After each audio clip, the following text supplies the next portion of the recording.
Hello, my fellow nerds in Happy Microbiome Land. I am going to continue our series on the conditions from A to Z.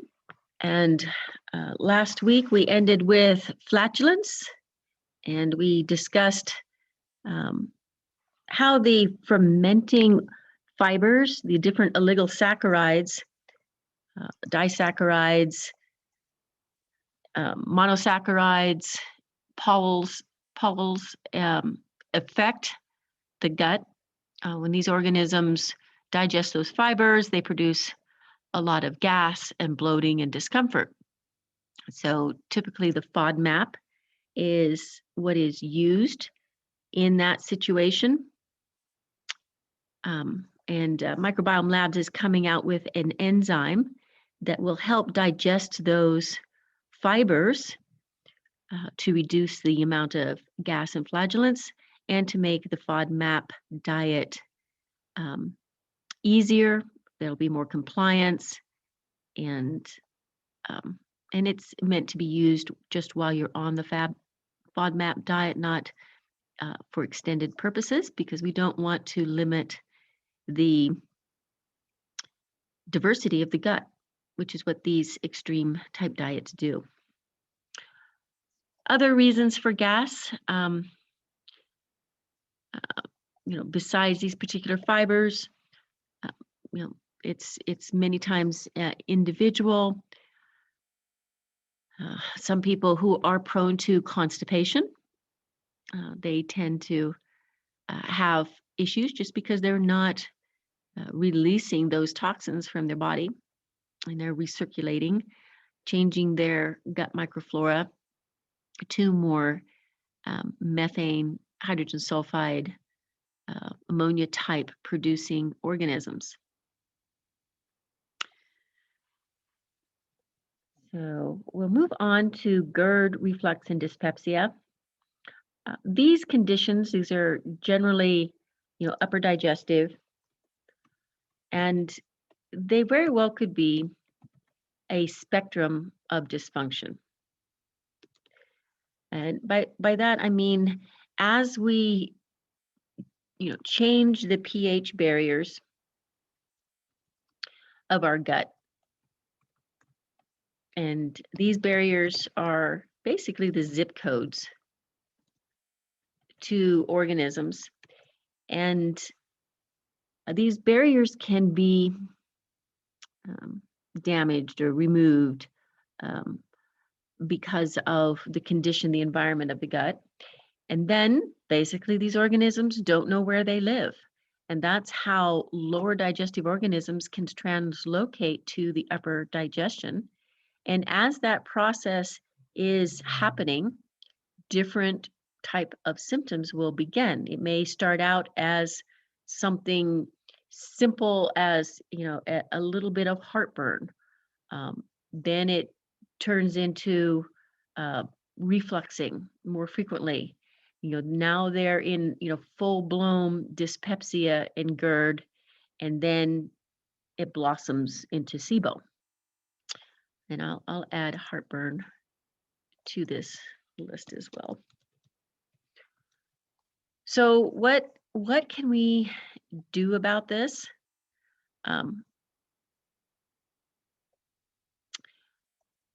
Well, first we want to look at it as getting to the source of where the problem begins, and that is repairing the GI tract.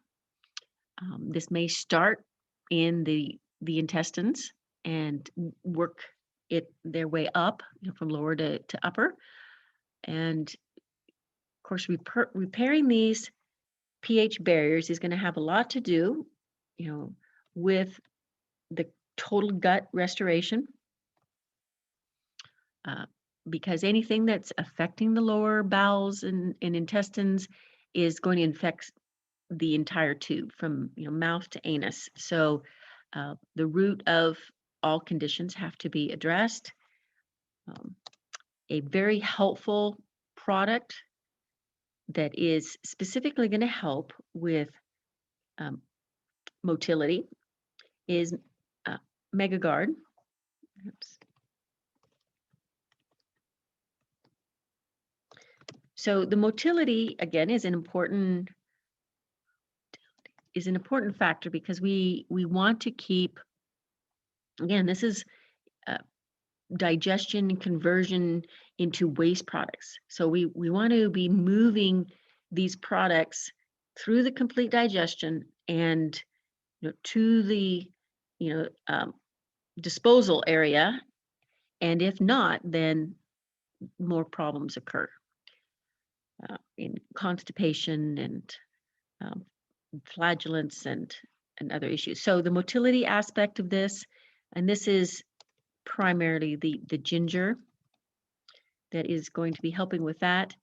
The organism that moves in or flourishes when the pH barrier is not conducive is H. pylori, particularly in the stomach area. So with H. pylori, the primary ingredient that's going to work with that is the licorice. And this is a particular type of licorice. It's a high flavonoid base, so that interferes with the protein production of H. pylori and the synthesis of that organism. So it keeps the organism in balance. We're not trying to eradicate. H. pylori does have a role, and it is part of the commensal organisms. And then very importantly, we've got to keep proper bile flow. Bile is an antimicrobial. It helps keep these organisms in the upper digestion under control and helps change the pH, so that's part of, how it's keeping them under control, because it maintains a zip code that these organisms don't live there. So, and the primary ingredient for that function is the artichoke. And that's a globe artichoke type. So that's very helpful. Received good reports back on how it is helping with those symptoms and conditions. Okay, headaches. Headaches, there's a lot of triggers. So, we want to look at, hormone type,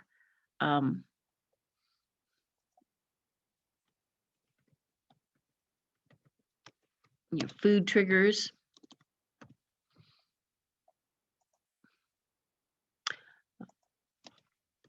dehydration,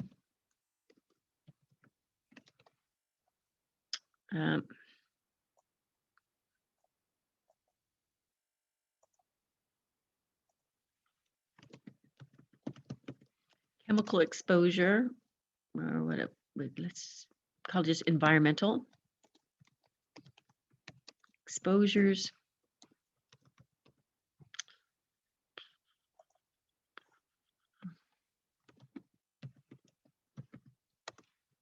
and a number of conditions: thyroid, Lyme. We'll add more as they come to mind. And a lot of these, if we look at the gut connection to the hormones, and how the TGR will help, here we're looking at the estrobolome, and we consider hormone/neuro. It's a lot of interaction between hormones and neurotransmitters.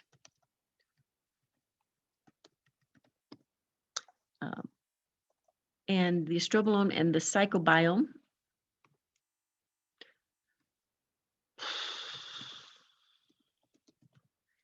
They're, so we have to consider that these organisms in our gut play a role in how they conjugate or unconjugate metabolites of human physiology, how they're involved in the actual production of certain neurotransmitters, and make sure that, if we have a healthy gut, no matter what stage of life we're in, whether it's pre, during, or post menopause, or andropause, that our gut is working with us, especially if we're going to take bioidentical or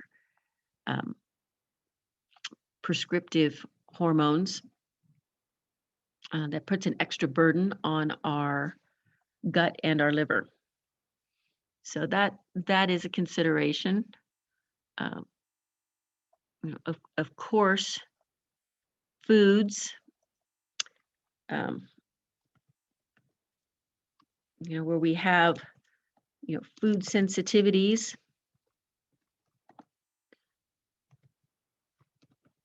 and whether that's gluten, milk, egg, soy, all of these are inflammatory, increased inflammation is the primary effect, and it may manifest as a headache. Okay. And then dehydration is pretty self-explanatory. Environmental exposures, I would say this is, primarily liver function.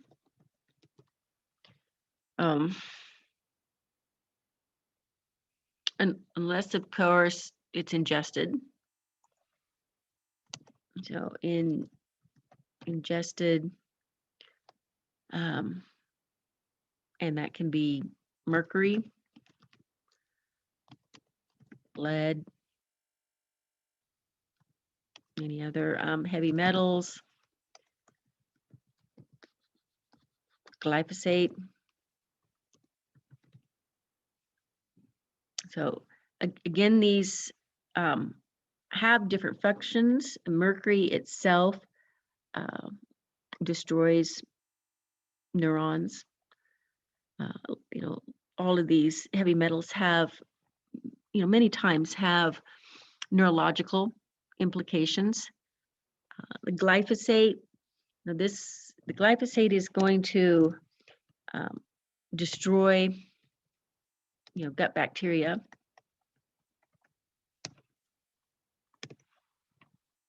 And that's going to have, as we know, the disastrous effects on the gut.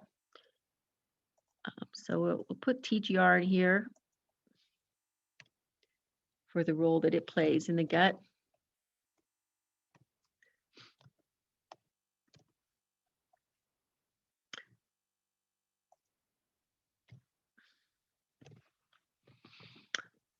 When it's condition-based,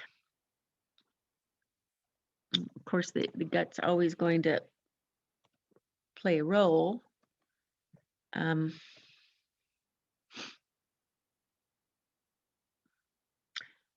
because, especially if someone has a thyroid condition, they are ingesting thyroid medication.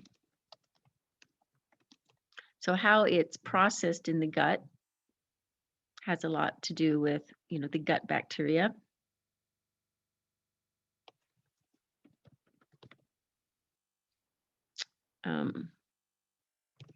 Lyme can particularly affect the gut in some people. Some people it manifests other places. It can be eyes, brain, skin, joints.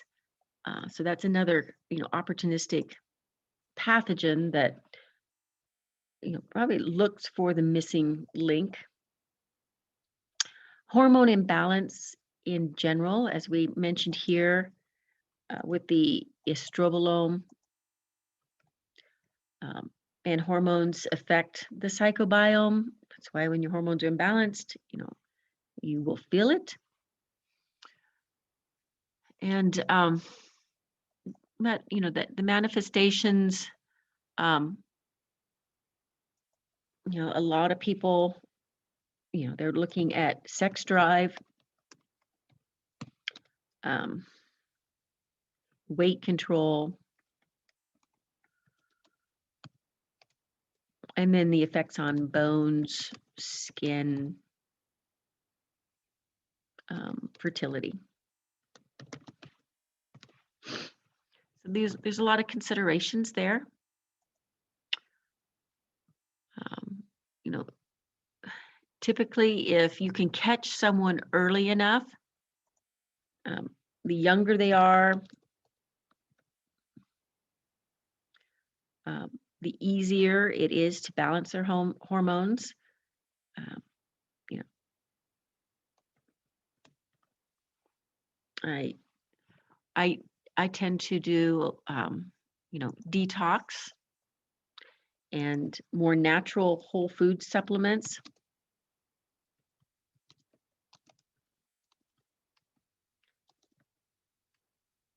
And I would say glandulars.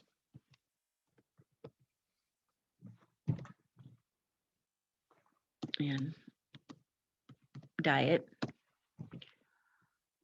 to correct as much as I can. And then, for those more difficult cases that don't self-adjust with lifestyle changes, then I would go on to the more, nutraceutical approach, um, adrenal, HPA, so hypothalamus, adrenal, thyroid, and then move on into, bioidentical hormones, estrase, maybe even the E1, E2, E3 compounds, and for men in the andropause. Of course, I try the herbal supplements, glandulars, the detox, diet change, and hope that we can catch a lot of those when they're easy to make lifestyle adjustments. And then, of course, there's the more aggressive protocols.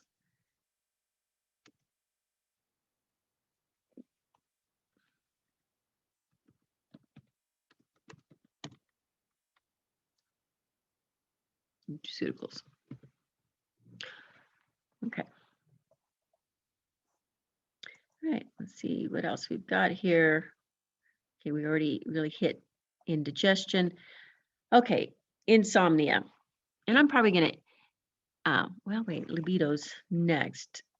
And that's really, I'm just going to say C, hormone imbalance. Because that's, really where that is going to lead. There's no magic pill for these things. A huge consideration is, do you love your partner?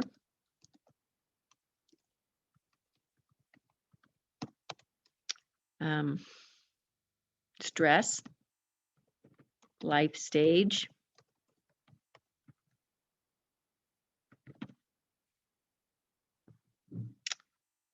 and I'm going to put respect in there too, 'cause, yeah. Okay. And there's some other things here, especially with men. They As we become a more sedentary society, you can increase testosterone, weightlifting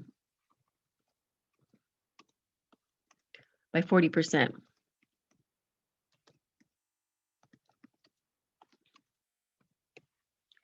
So our bodies are meant to move and to work. So we have to, keep that in mind as well. Okay, so insomnia. I would say out of any condition, my opinion is insomnia is the absolute most difficult to work with, because you have someone who is extremely fatigued because they're not sleeping at night and they're dragging themselves through the day. And the more that happens, the more the psychological effect of it going to happen again comes into play. So their bodies are meant to rest, detox, regenerate while they're sleeping. So none of that is happening.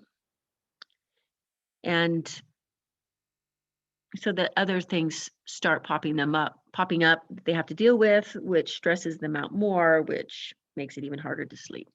So it's really a vicious cycle.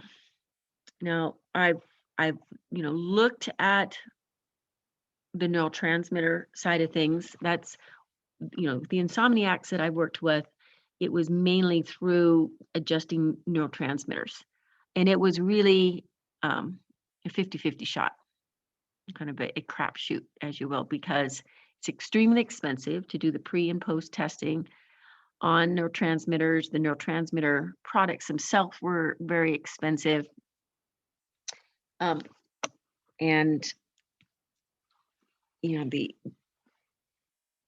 the idea of it, kicking in, like I said, was not consistent. So,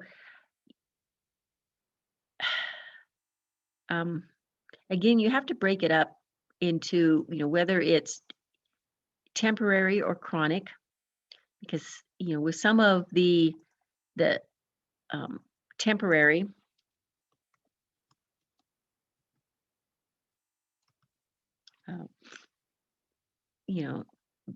that could be something like travel, life changes, stress,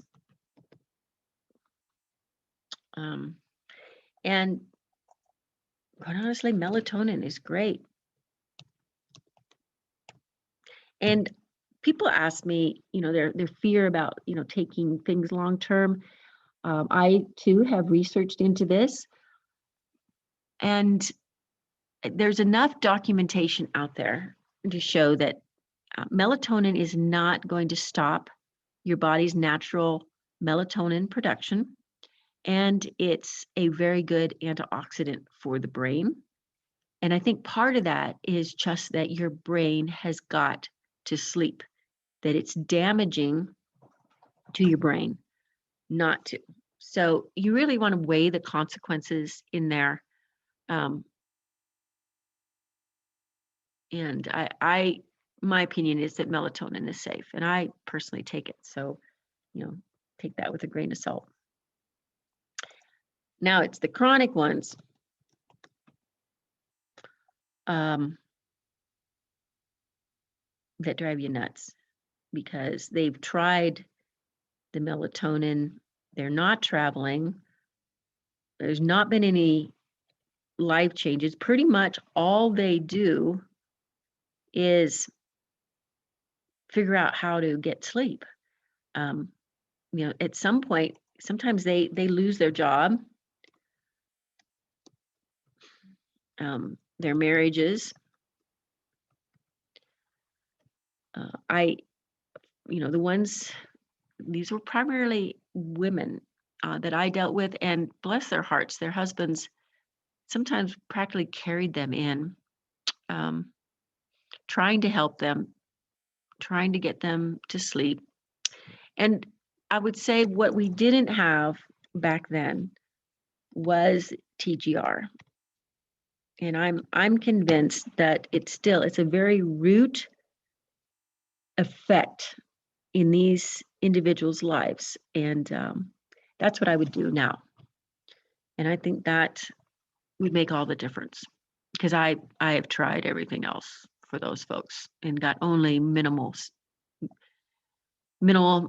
reduction of symptoms. Okay, so I'm going to end it there. And we will take up again next week. We'll go back and review some of these conditions to add more clinical experience when we have more of our practitioners joining us. And for any of you who are just popping in, you're always welcome to contact me to get you on the invitation list. And